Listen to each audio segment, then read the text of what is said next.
Hello, my name is Rick Sattler, and I'm showing my homework for the Most Excellent series by Paul McWhorter on the GPS Tracker Project. Ultimate GPS Tracker Project. I should stand corrected. I really like this thing.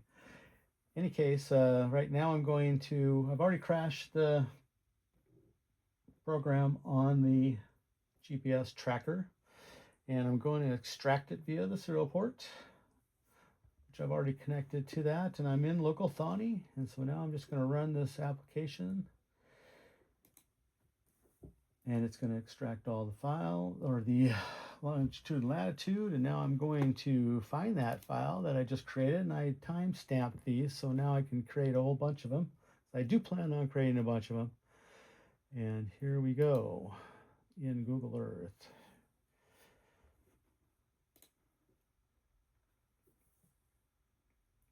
And my trip to Costco is now displayed for everyone to see. And here I'm just replaying the Google Earth animation.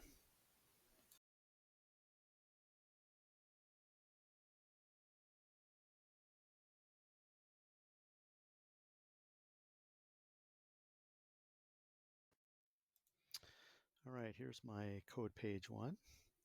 On line 16 here, you'll see I have a create a variable called timestamp that I use string f time to create a dated and time string that I use to create my output files. I also use it one more place in the program, as I'll point out later.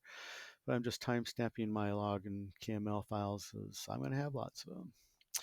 The next thing I want to point out is that I create a data file variable to store the string for where I keep the data files at. I like to keep data files in a directory, just word that way.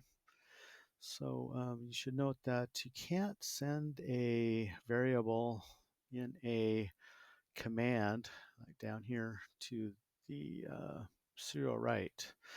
So in order to expand that, I had to create a variable called command in order to create the string properly, and then encoded it, and now I send it via serial write. You'll notice that the rest of this is very similar to what Paul had in his. I mashed the two together and came up with this one. Where I divulge from what Paul does is although he does create a coordinates array, I create an empty one here. And I'm actually, if you notice down here, I create the coordinates array as I'm reading the data file from off the Pico in. And I use it to create when I create the KML files in two different places. So in any case, my log file, this is that I'm outputting, is just a simple copy of what is in the log file now, but I'm time stamping it so that I can reuse it later on down the road if I decide to, or for debugging and that kind of thing. So I'm reading, this is similar to what Paul does. I have to strip the 5 characters off the end. For some reason on mine, he has -3, but on mine, I still get the /r/n.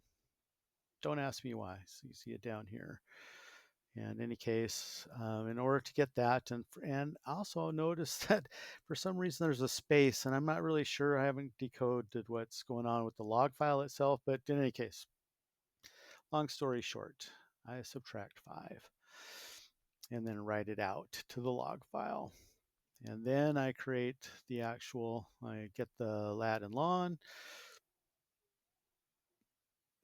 append it to the coordinates as lon lat, and then just show you that I created that. In a future one, I actually have the altitude, but not in this program. So then I go through that whole thing until I finish the line, till I finish reading it all, and I get a blank line, and I close the file. And then I get to creating the KML file.